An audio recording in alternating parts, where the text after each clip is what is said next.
मैं अभी 3-4 दिन पहले अपने कॉलेज गया था और वहाँ जाते ही मैंने क्या देखा, मेरे क्लास के जितने भी टॉपर लोग थे वो सब वहाँ पर 5,000 की नौकरी के लिए इंटरव्यू देने आए हैं। असलियत का टॉपर फर्स्ट नंबर तो मैं था, लेकिन फिर भी मेरे को तो देना नहीं था। लेकिन जो सेकंड आया था, जो थर्ड आया था, जो फोर्थ आया था, जो फिफ्थ आया था, ऐसा करते करते लाइन से जो है ना टॉप है ना 10 के अंदर आए थे, सब लोग इंटरव्यू देने आए थे भाई वहाँ पर। और वो भी नौकरी किस चीज़ की थी, असिस्टेंट कंप्यूटर लैब मैनेजर ऐसा टाइप का था।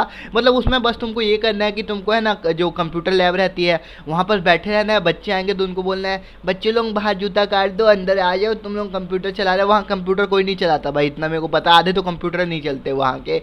वहाँ पर बस बैठे रहो तुम लोग और बस टाइपिंग करते रहो, टाइम पास करो, बस टाइम पास है वहाँ की ज़िंदगी असलियत में देखा जाएगा तो ये करने के लिए 5,000 रुपये मिल रहे थे। और वो सब अंडर क्वालिफाई भी नहीं है यार, ग्रेजुएट कर चुके हैं, कई लोग तो बीएड कर चुके हैं, बीएड यानी जिसे टीचर बनते हैं वो करके भी है ना उनको ये वाली नौकरी करनी पड़ रही है। मैंने नहीं दिया, लेकिन अगर मैं देता तो आई थिंक सो मैं सिलेक्ट हो सकता था। लेकिन वही बात है ना, लुक्स मैटर करते हैं उसमें भी। वहाँ पर से ना मेरे को लग रहा है ज़्यादातर है ना लड़की लोगों को सिलेक्ट करेंगे इंटरव्यू में, है ना सवाल कुछ नहीं पूछे, उनसे बोला बस कोडिंग करके देखो कि कोडिंग में है ना कौन अच्छा करता है। और आखिर में कोडिंग भी चेक नहीं की, बस है ना वो एक टीचर है ना घूम रहे थे इधर उधर, वो मेरे को पता है जो है ना सबसे बेस्ट कैंडिडेट होगा ना उसको चुन रहे होंगे। इसलिए नहीं कि वो है ना कि बहुत अच्छा ये कर सकता है, इसलिए कि वो है ना बस क्यूट सा होगा, बच्चे उसको परेशान नहीं करे ज़्यादा। तो लड़की लोगों को ही चुनेंगे मेरे को जितना लग रहा है। इसका रिजल्ट आएगा ना तो मैं बताऊंगा आपको, अपडेट कर दूंगा कम्युनिटी पोस्ट पे।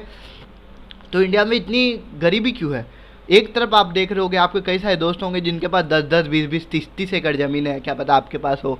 मेरे भी कई सारे दोस्त हैं भाई, सबके पास 20-20 एकड़ ज़मीन है, 30-30 एकड़ ज़मीन है।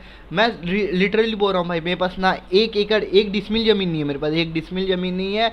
और ना मेरे पास बैकअप के लिए कुछ है, बस मैं हूँ और मैं ही हूँ, मेरे अलावा कोई नहीं है मेरा। मम्मी पापा है, लेकिन मम्मी पापा की भी एज हो गई है, वो उनको बैकअप नहीं बोलते हैं भाई, मम्मी पापा को मम्मी पापा ही बोलते हैं। तो मेरे पास ना कुछ बैकअप है ना कुछ है, मेरे को अपने बदौलत सब करना है। तो आप में से कई लोग ऐसे होंगे जिनको अपने बदौलत करना है, लेकिन ज़्यादातर लोगों के पास है ना बैकअप होगा, उनके पास 10-20 एकड़ ज़मीन होगी, फिर भी वो है ना 5-5 हज़ार की नौकरी के लिए क्यों मरते हैं? सबसे पहली बात कि वो ज़मीन बेच नहीं सकते क्योंकि वो उनकी पुश्तैनी ज़मीन है। उनको है ना एक सिक्योरिटी फील होती है, अगर तुम्हारे पास 20 एकड़ ज़मीन है ना, तुमको ये सिक्योरिटी फील होगी कि तुम मरोगे नहीं। ऊपर से तुम अगर नौकरी करोगे तो तुमको ये भी सिक्योरिटी फील हो जाएगी कि मैंने अपने दम पर भी कुछ किया। तो इसलिए ज़्यादातर लोग करते हैं। और साथ ही साथ इंडिया में है ना इतनी गरीबी इसलिए बढ़ती जा रही है क्योंकि यहाँ पास क्या है ना एजुकेशन सिस्टम हमको नौकर बनाता है, बचपन से बोलता है अबे साले तेरे में दम नहीं है, तो है ना पानी भी मेरे से पूछ के जा, मैं ड्रिंक वाटर मैम, फिर उसके बाद मैम बोलेगी नहीं पीना।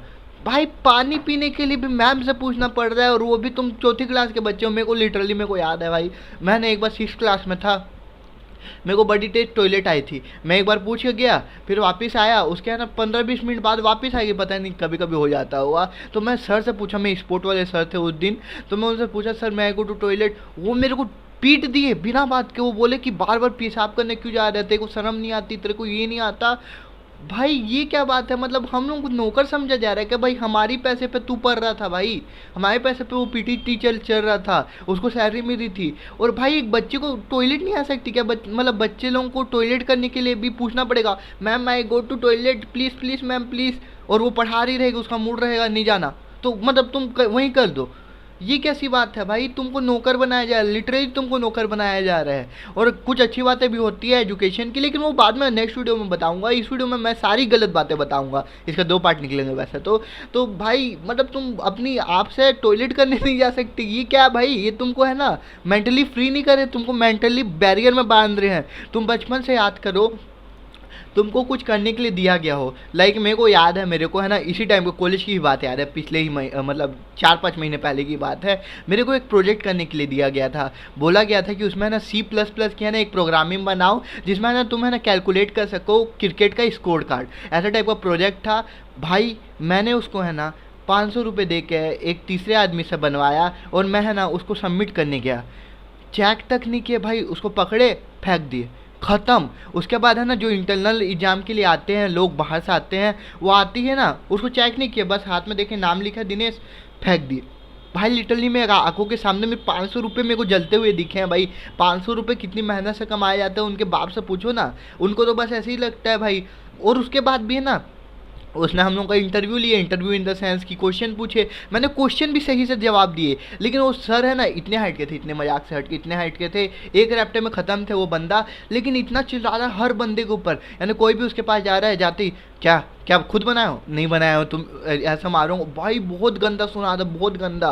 मतलब ऐसा लग रहा था कि वो अपना बचपन का है ना सारा है ना कलेश हमारे ऊपर उतार रहा है, उसको लग रहा है कि हम नौकर हैं उसके, ऐसा टाइप का। और जबकि मैं कॉलेज का बच्चा हूँ भाई, मैं मतलब कॉलेज का बच्चा, ऐसा भी नहीं मैं ग्रेजुएट नहीं पोस्ट ग्रेजुएशन कर रहा हूँ, और फिर भी वो इतना गंदा सुनाए थे मेरे को। मतलब समझ रहे हो, टीचर लोगों की इनबिल्ड बैठ चुका है कि ये स्टूडेंट नहीं, ये मेरा नौकर है, इसको नौकर की तरह रखना है, इसको है ना हमेशा है ना सुना के रखना है, गलती सी की है, जबकि वो खुद नौकर है भाई, उसको 20,000 30,000 की नौकरी मिली होगी बस, उसको खुद कुछ नहीं आता होगा, लेकिन वो ऐसा पूछा था इसको क्या बोलते हैं उसको क्या बोलते हैं, मैं सही बता रहा हूँ, फिर आकर मेरे को चिल्ला दे भैया बताओ ये ढूंढ कर दिखाओ। भाई इतने बड़े प्रोजेक्ट में मैं कहाँ से ढूंढूं, इतना मोटा प्रोजेक्ट था, उसमें से बोला कि वाइल्ड लूप ढूंढ कर दिखाओ, मेरे को पता ही नहीं है कहाँ से ढूंढूं भाई वाइल्ड लूप। और ऐसे भी नहीं प्रोजेक्ट बनाने के लिए बहुत दिन दिए थे, 2 दिन के अंदर प्रोजेक्ट सबमिट करो भाई, मेरे तो 500 रुपये से भी वैसे ज़्यादा लगे होंगे सिंपली बताऊँ तो।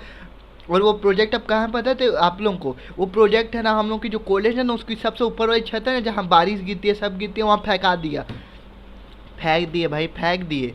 यही है हमारा एजुकेशन सिस्टम, किसी को कोई फ़र्क नहीं पड़ता, घंटा तुम्हारे जैसे है ना, तुम्हारे लिए वो एक टीचर होगा, जब तुम्हारे लिए एक एक्स टीचर है, तुम उसको समझते होगे ये बहुत अच्छा पढ़ाता है बहुत अच्छे है, लेकिन उसके लिए तुम है ना 1000 XY हो, ऐसा समझ लो भाई, क्योंकि तुम्हारी कोई वैल्यू ही नहीं है। वो एक टीचर है तुम्हारे, लेकिन उस टीचर के लिए हज़ारों स्टूडेंट है उसके आसपास, और हर साल हज़ारों स्टूडेंट बदलेंगे, वो तुमको बिल्कुल भी क्या नहीं करता, बिल्कुल मतलब बिल्कुल क्या नहीं करता। तुम क्या समझते हो टीचर बहुत बड़े गुरु होते हैं, वो पुराने टाइम में हुआ करता था भाई, राम भगवान के टाइम में, इस टाइम पे कोई किसी का गुरु नहीं है, बस पैसे खाने के लिए आए हैं ये लोग, इनको पैसे दे दो ये खुश रहेंगे भाई खुश रहेंगे।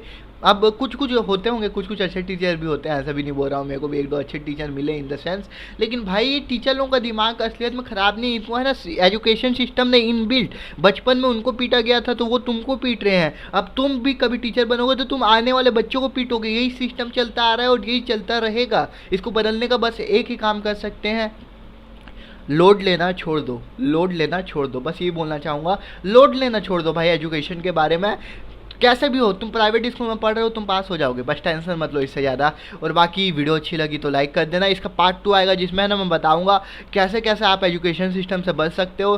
थर्ड पार्ट में मैं आपको बताऊंगा कैसा एजुकेशन सिस्टम बेनिफिशियल है। फोर्थ पार्ट में है ना मैं कंक्लूजन मार दूंगा, उसके बाद में कभी और पार्ट भी बनाएंगे, क्योंकि ये वाला टॉपिक है ना मिल्क करने के लिए बना है, इसके ऊपर काफ़ी सारी वीडियो आ सकती है। बाय।